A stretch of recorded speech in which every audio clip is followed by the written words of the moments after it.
Kita akan belajar tentang akuntansi keuangan dan standar akuntansi. Kemudian bagian keduanya adalah kerangka konseptual yang mendasari pelaporan keuangan. Akuntansi keuangan. Ini seperti yang sudah diketahui dan sudah dipelajari di semester 1. Akuntansi itu adalah proses mengumpulkan, menganalisis, dan menyajikan informasi keuangan untuk kepentingan pembuat keputusan. Kalau standar akuntansi, kita lihat dulu kata standarnya, yaitu aturan atau pedoman. Jadi, standar akuntansi ini adalah kumpulan aturan dan peraturan yang mengatur bagaimana laporan keuangan harus dibuat dan disajikan. Standar akuntansi ini ada beberapa. Kalau di Indonesia itu dibuat oleh Ikatan Akuntan Indonesia.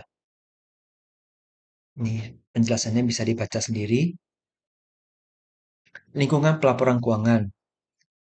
Ini mulai dari proses pembuatan laporan keuangan, dari pengumpulan data hingga penerbitan laporannya. Komponen pentingnya itu adalah pengendalian internal untuk memastikan laporan keuangannya sudah sesuai dengan standar akuntansi yang digunakan. Kalau untuk pengendalian internal biasanya lebih difokuskan pada seorang auditor. Akuntansi dan alokasi modal.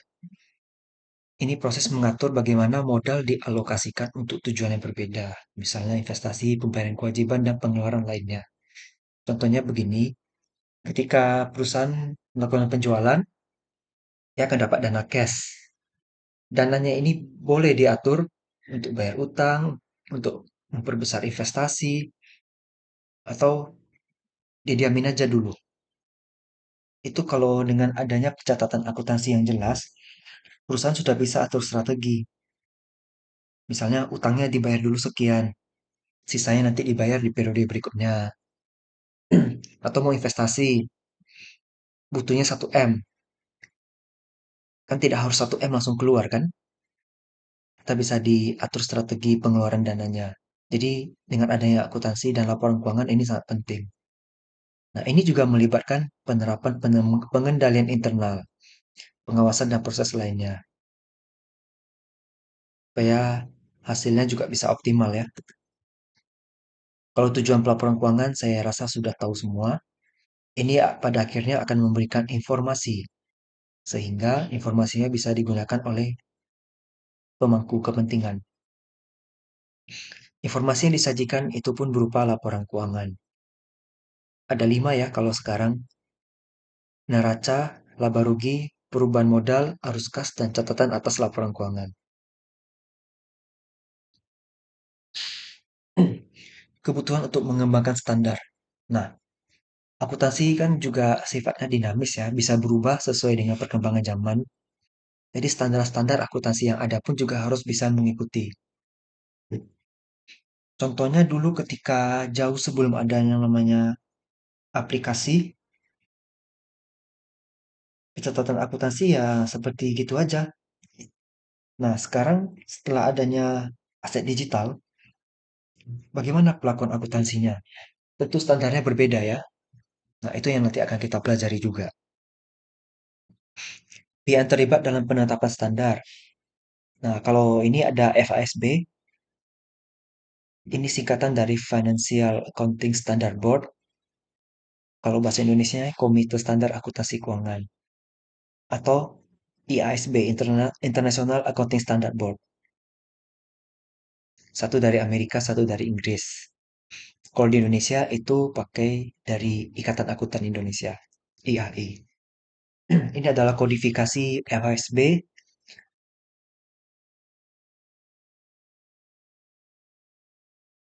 Ini pemetaan aturan-aturannya ya. Kemudian tantangan utama dalam pelaporan keuangan. Nah, kalau kita lihat dari sektor usaha juga berbeda. Untuk jasa, dagang, dan manufaktur, 3 klasifikasi yang paling umum ya. Cara melaporkannya pun berbeda. Kalau di jasa kan tidak ada istilah penjualan, adanya istilah pendapatan. Bagaimana dengan manufaktur? Di situ bisa ada yang namanya harga pokok produksi, ada juga yang namanya harga pokok penjualan. Kalau di dagang, harga pokok penjualan, tidak ada harga pokok produksi. Jadi berbeda. Kemudian dia harus beradaptasi cepat untuk menyesuaikan pelaporan keuangannya dengan standar baru. Dia harus akuntannya harus update dengan standar perusahaan, dengan standar akuntansi terbaru sebelum dia melaporkan laporan finalnya. Mengapa standar akuntansi penting? Ya, ini sangat jelas. Salah satunya dalam penilaian harga wajar dari aset. Aset yang dulu kita beli 20 tahun yang lalu, apakah nilainya masih sama dengan yang sekarang? Tentu berbeda. Maka itu perlu standar akuntansi untuk penilaian harga wajar dari suatu aset. Itu contoh kenapa penting. Nah, di sini juga dikatakan membantu dalam identifikasi masalah keuangan dan identifikasi potensi risiko. Ini jelas ya. Kita bisa tahu masalah keuangan dari laporan keuangannya menyatakan rugi. Kemudian risiko. Risiko itu biasanya terjadi kalau rasio utangnya itu lebih tinggi dari rasio modal. Tentu dong, kalau utang lebih banyak daripada modal, modal kita 1 M, utangnya 2 M, ya tentu bahaya ya. Itu resiko kebangkrutan namanya. Di laporan keuangan itu harus akurat dan dapat diandalkan. Tentunya dengan mengikuti standar. Terus menerapkannya gimana? Ada yang pakai basis prinsip, basis prosedur. Kalau prinsip berfokus pada prinsip akuntansi di balik laporan keuangan. Apa aja prinsipnya? Ada 10. Itu nanti akan dijelaskan. Prosedur,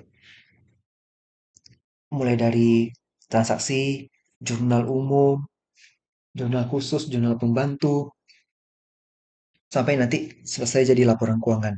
Yang ada 5 itu.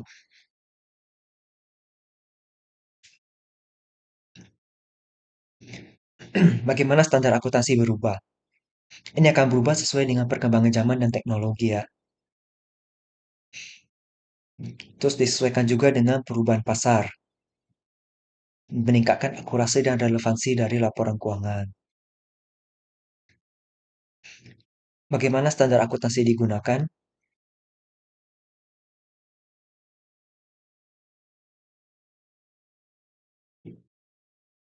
Ketika digunakan ya, kita taati peraturannya, kita sesuaikan dengan akun-akun yang kita miliki di laporan keuangan, nanti akan menjadikan laporan keuangan yang baik, sesuai dengan standar juga.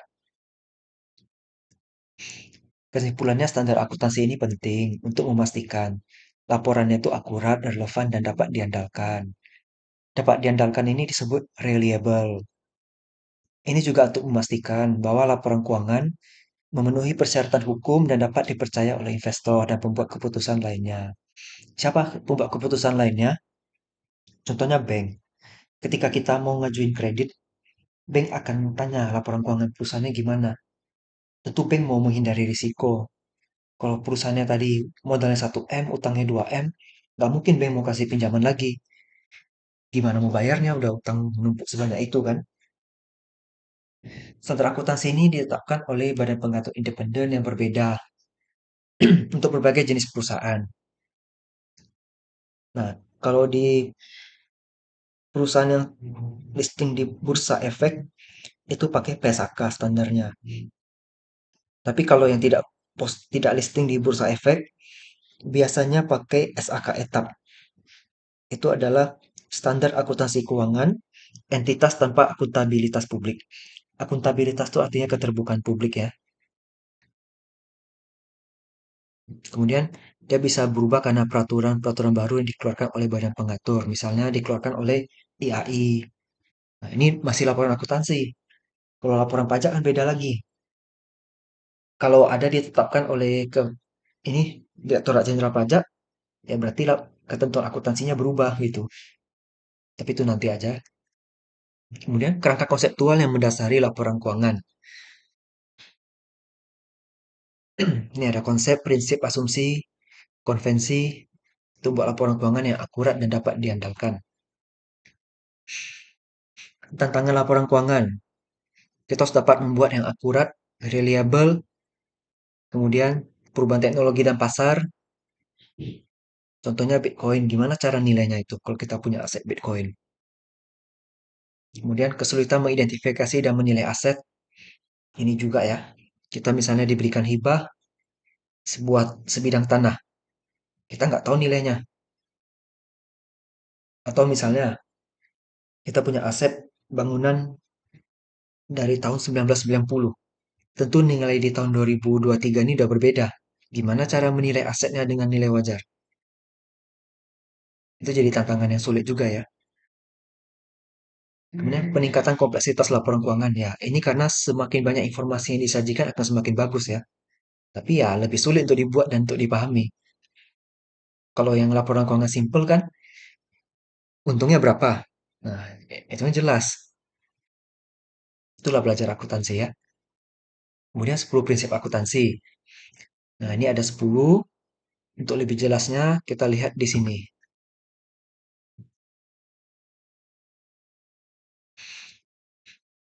Ada konsep entitas. Harus dipisahkan ya.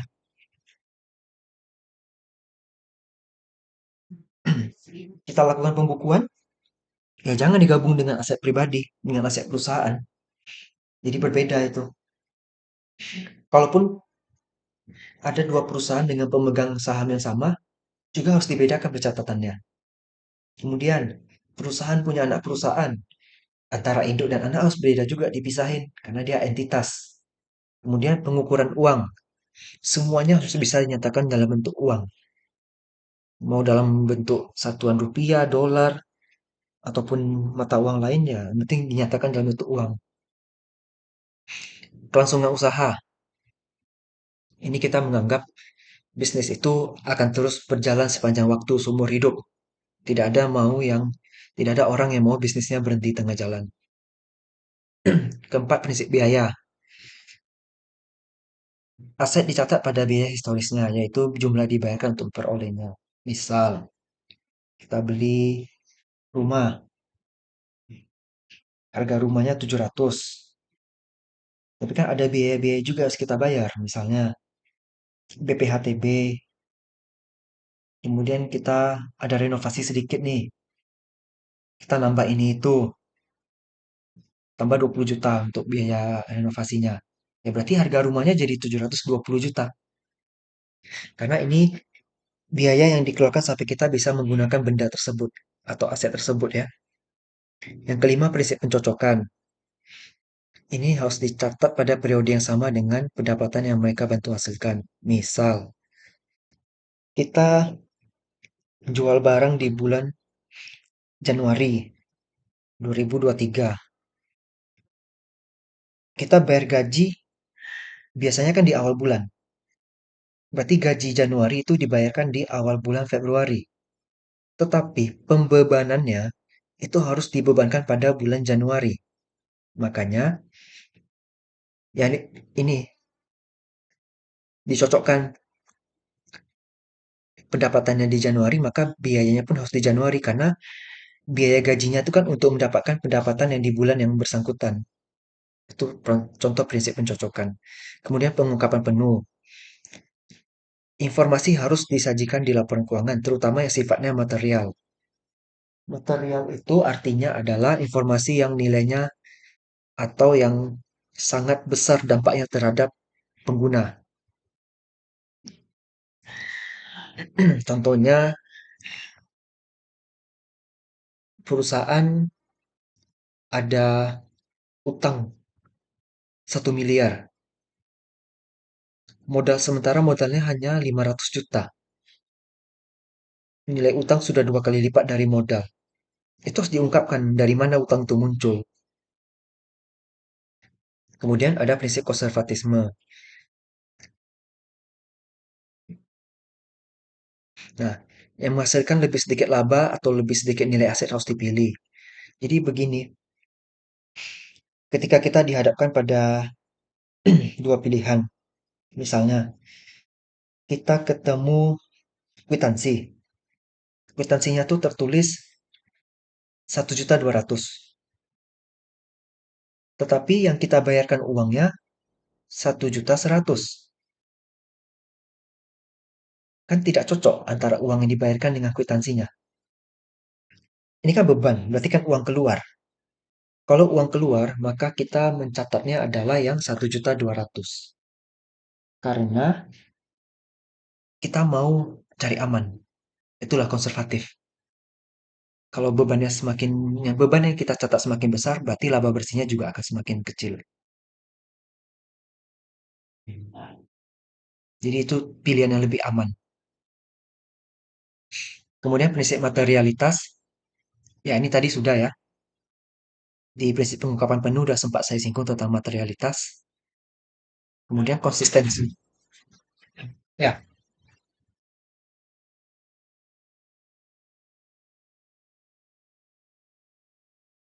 konsistensi berarti metode akuntansinya harus konsisten sejak dari awal sampai dengan seterusnya. Misalnya metode pensutan garis lurus ya garis lurus terus. Kemudian objektivitas ini harus berdasarkan bukti dan bukan dari pendapat kita.